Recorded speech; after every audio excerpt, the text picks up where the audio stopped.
Principles of growth and change. The glitter of the personality ethic, the massive appeal is that there is some quick and easy way to achieve quality of life, personal effectiveness, and rich, deep relationships with other people without going through the natural process of work and growth that makes it possible.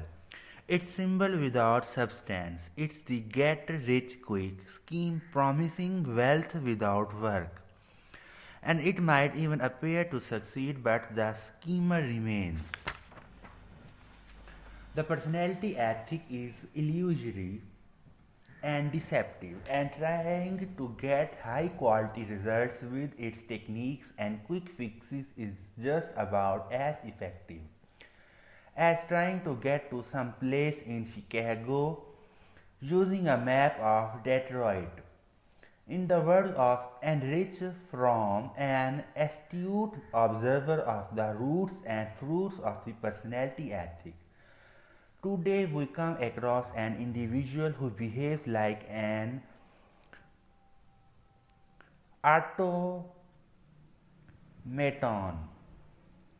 who does not know or understand himself, and the only person that he knows is the person that he is supposed to be, whose meaningless chatter has replaced communicative speech, whose synthetic smile has replaced genuine laughter, and whose sense of dull despair has taken the place of genuine pain. Two statements may be said concerning this individual. One is that he suffers from defects of spontaneity and individuality, which may seem to be incurable. At the same time, it may be said of him he does not differ essentially from the millions of the rest of us who walk upon this earth. In all of life, there are sequential stages of growth and development. A child learns to turn over, to sit up, to crawl, and then to walk and run. Each step is important and each one takes time. No step can be skipped. This is true in all phases of life, in all areas of development, whether it be learning to play the piano or communicate effectively with a working associate. It is true with individuals, with marriages, with families, and with organizations. We know and accept this fact or principle or process in the area of physical things. But to understand it in emotional areas, in human relations, and even in the area of personal character is less common and more difficult. And even if we understand it, to accept it and to live in harmony with it are even less common and more difficult. Consequently, we sometimes look for a shortcut, expecting to be able to skip some of these vital steps in order to save time and effort and still reap the desired result. But what happens when we attempt to shortcut a natural process in our growth and development? If you are only an average tennis player but decide to play at a higher level in order to make a better impression, what will result? Would positive thinking alone enable you to compete effectively against a professional? What if you were to lead your friends to believe you could play a piano at concert hall level while your actual present skill was that of a beginner? The answers are obvious. It is simply impossible to violate, ignore, or shortcut this development process. It is contrary to nature, and attempting to seek such a shortcut only results in disappointment and frustration. On a 10-point scale, if I am a level 2 in any field and desire to move to level 5, I must first take the first step toward level 3. A 1,000-mile journey begins with the first step and can only be taken one step at a time. If you don't let a teacher know at what level you are by asking a question or revealing your ignorance, you will not learn or grow. You cannot pretend for long, you will eventually be found out. Admission of ignorance is often the first step in our education. Thoreau taught how can we remember our ignorance which our growth requires when we are using our knowledge all the time. I recall one occasion when two young women, daughters of a friend of mine, came to me tearfully complaining about their father's harshness and lack of understanding. They were afraid to open up with their parents for fear of the consequences. And yet they desperately needed their parents' love, understanding, and guidance. I talked with the father and found that he was intellectually aware of what was happening. But while he admitted he had a temper problem,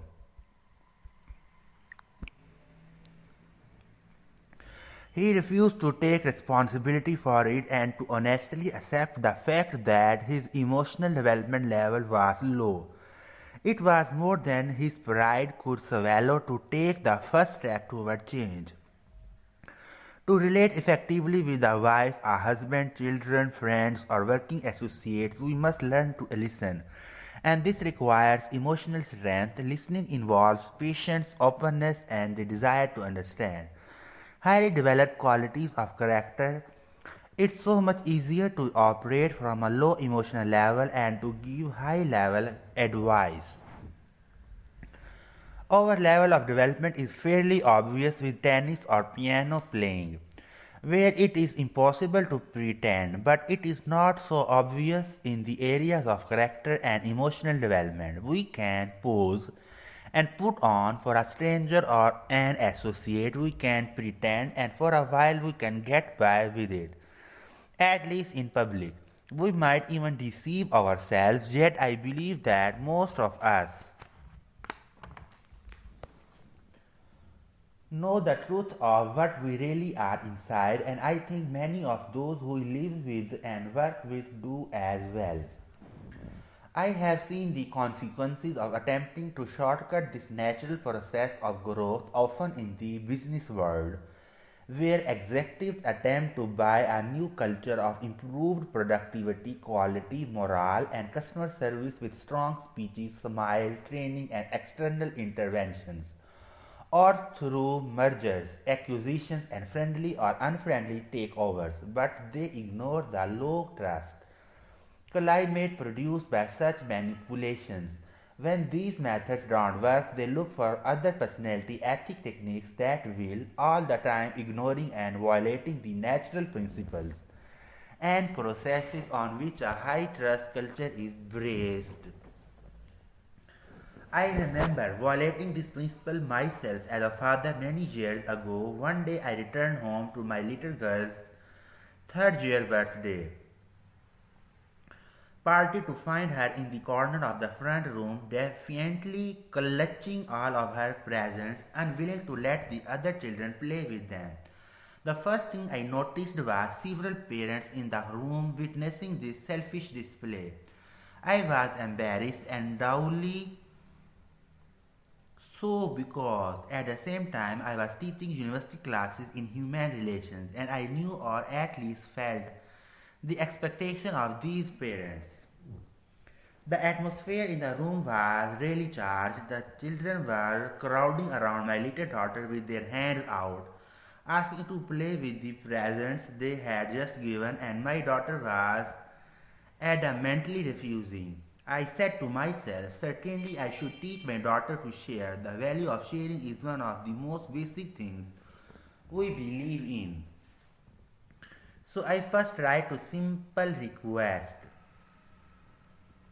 Honey, would you please share with your friends the toys they have given you? No, she replied flatly. My second method was to use a little reasoning. Honey, if you learn to share your toys with them, then they are at your home. Then, when you go to their homes, they will share their toys with you. Again, the immediate reply was no. I was becoming a little more embarrassed, for it was evident I was having no influence. The third method was bribery, Very softly I said, "Honey, if you share, I have got a special surprise for you. I will give you a piece of gum." "I don't want gum," she exploded. Now I was becoming exasperated. For my fourth attempt, I resorted to fear and threat. "Unless you share, you will be in real trouble." "I don't care," she cried. "These are my things. I don't have to share." Finally, I resorted to force. I immediately took some of the toys and gave them to the other kids. "Here, kids, play with these." Perhaps my daughter needed the experience of possessing the things before she could give them. In fact, unless I possess something, can I ever really give it? She needed me as her father to have a higher level of emotional maturity to give her that experience. But at that moment, I valued the opinion those parents had of me more than the growth and development of my child and our relationship together. I simply made an initial judgment that I was right, she should share, and she was wrong in not doing so. Perhaps I superimposed a higher level expectation on her simply because on my own scale I was at a lower level. I was unable or unwilling to give patience or understanding, so I expected her to give things. In an attempt to compensate for my deficiency, I borrowed strength from my position and authority and forced her to what I wanted her to do. But borrowing strength builds weakness. It builds weakness in the borrower because it reinforces dependence on external factors to get things done. It builds weakness in the person forced to accuse, stunting the development of independent reasoning, growth, and internal discipline. And finally, it builds weakness in the relationship. Fear replaces cooperation, and both people involved become more arbitrary and defensive. And what happens when the source of borrowed strength, be it superior size or physical strength, position, authority, credentials, status symbols, appearance, or past achievements, it changes or it no longer there?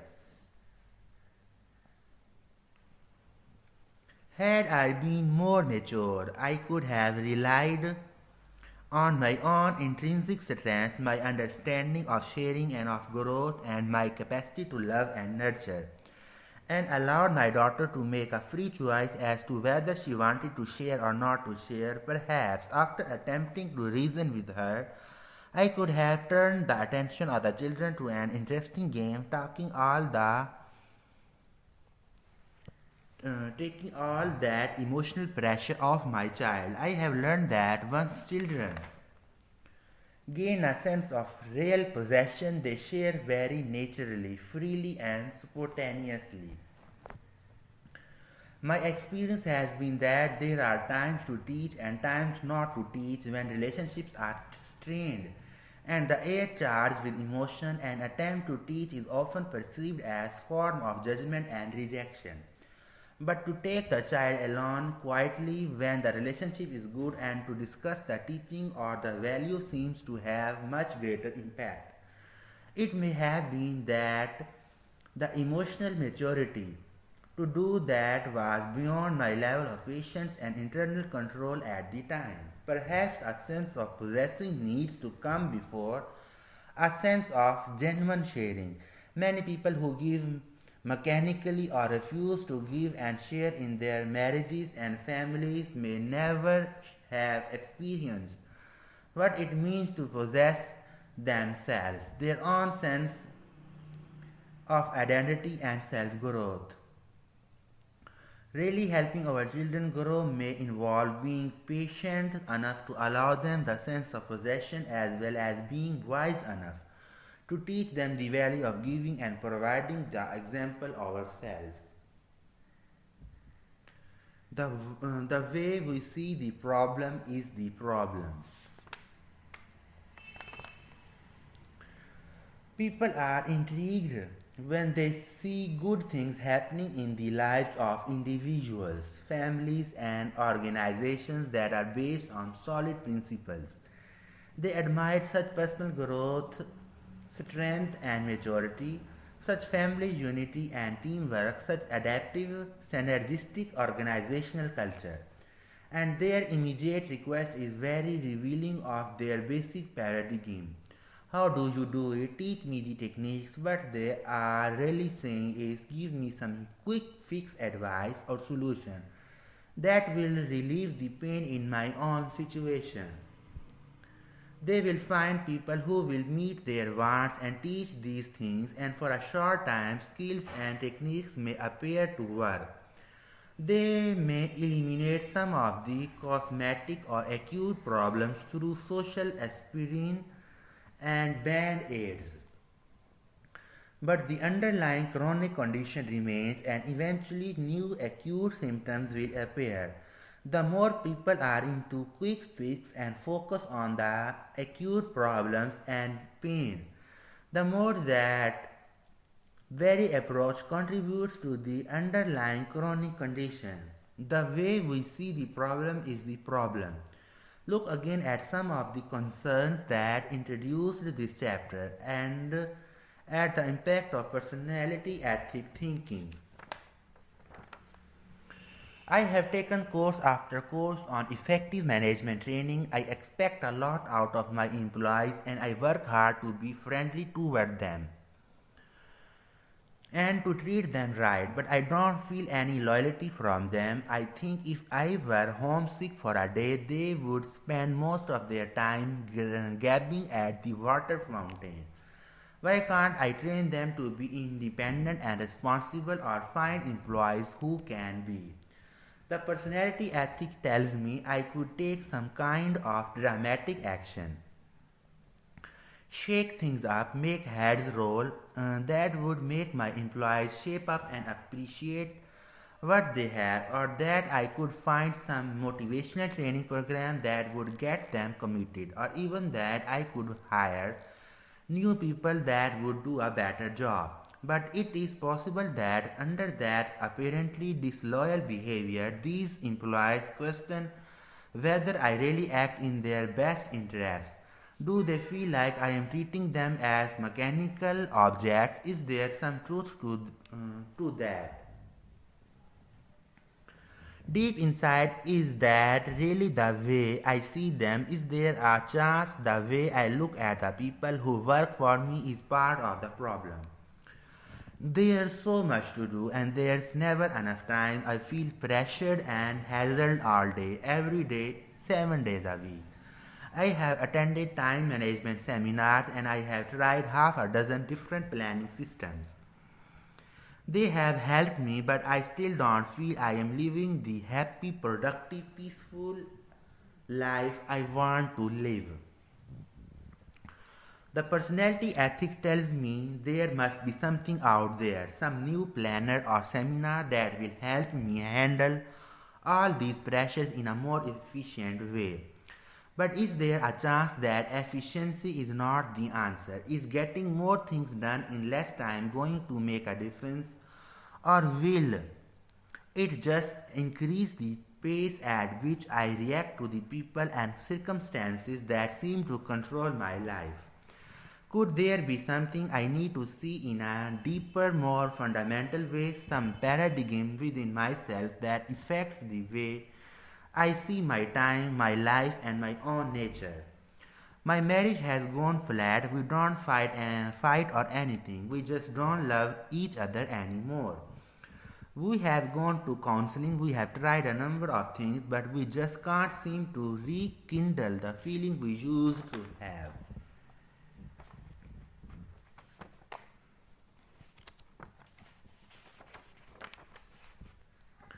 The personality ethics tells me there must be some new book or some seminar where people get all their feelings out that would help my wife understand me better, or maybe that it's a useless and only a new relationship will provide the love I need. But is it possible that my spouse isn't the real problem? Could I be empowering my spouse's weaknesses and making my life a function of the way I am treated? Do I have some basic paradigm about my spouse, about my marriage, about what love really is that is feeling the problem. Can you see how fundamentally the paradigms of the personality ethic affect the very way we see our problems as well as the way we attempt to solve them? Whether people see it or not, many are becoming delusioned with the empty promises of the personality ethic. As I travel around the country and work with organizations, I find that long-term thinking executives are simply turned off by psychology and motivational speakers who are nothing more to share than entertaining stories mingled with platitudes. They want substance, they want process, they want more than aspirin and band aids. They want to solve the chronic underlying problems and focus on the principles that bring long term results. A new level of thinking. Albert Einstein observed that significant problems we face cannot be solved at the same level of thinking we were at when we created them. As we look around us and within us and recognize the problems created as we live and interact within the personality ethic, we begin to realize that these are deep, fundamental problems that cannot be solved on the superficial level on which they were created. We need a new level, a deeper level of thinking, a paradigm based on the principles that accurately describe the territory of effective human being and interacting. To solve these deep concerns, this new level of thinking is what Seven Habits of Highly Effective People is about. It's a principle centered, character based, inside out approach to personal and interpersonal effectiveness. Inside out means to start first with self, even more fundamentally to start with the most inside part of self, with your paradigms, your character, and your motives. If you want to have a happy marriage, be the kind of person who generates positive energy and side steps negative energy rather than empowering it. If you want to have a more pleasant, cooperative teenager, be a more understanding, empathetic, consistent, loving parent. If you want to have more freedom, more latitude in your job, be a more responsible, a more hopeful, a more contributing employee. If you want to be trusted, be trustworthy. If you want the secondary greatness of recognized talent, focus first on primary greatness of character.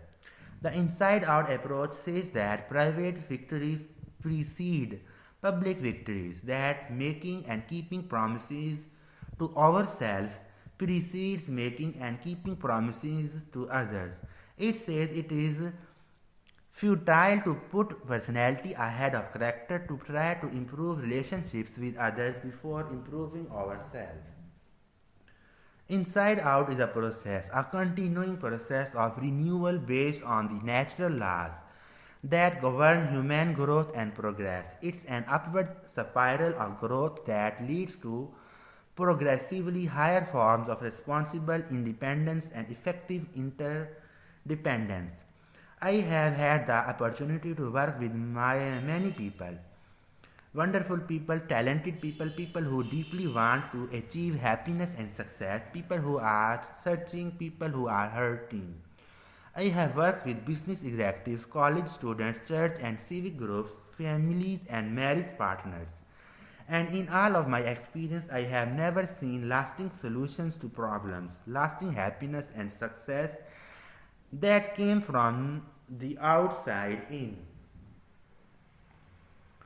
What I have seen result from the outside in paradigm is unhappy people who feel victimized and immobilized, who focus on the weaknesses of other people and the circumstances they feel are responsible for their own stagnant situation. I have seen unhappy marriages where each spouse wants the other to change, where each is confessing the other's sins, where each is trying to shape up to other. I have seen labor management disputes where people spend tremendous amounts of time and energy trying to create legislation that would force people to act as though the foundation of trust were really there. Members of our family have lived in three of the hottest spots on earth: South Africa, Israel, and Ireland, and I believe the source of the continuing problems in each of these places has been the dominant social paradigm of outside in. Each involved group is convinced the problem is out there, and if they would shape up or suddenly ship out of existence, the problem would be solved. Inside Out is a dramatic paradigm shift for most people, largely because of the powerful impact of conditioning and the current social paradigm of the personality ethic. But from my own experience, both personal and in working with thousands of other people, and from careful examination of successful individuals and societies throughout history, I am persuaded that many of the principles embodied in the seven habits are already deep within us in our conscience and our common sense to recognize and develop them and to use them in meeting our deepest concerns. We need to think differently to shift our paradigms to a new, deeper, inside out level. As we sincerely seek to understand and integrate these principles into our lives, I am convinced we will discover and rediscover the truth of T.S. Eliot's observation. We must not cease from exploration, and the end of all our exploring will be the arrive, where we begin to know the place for the first time.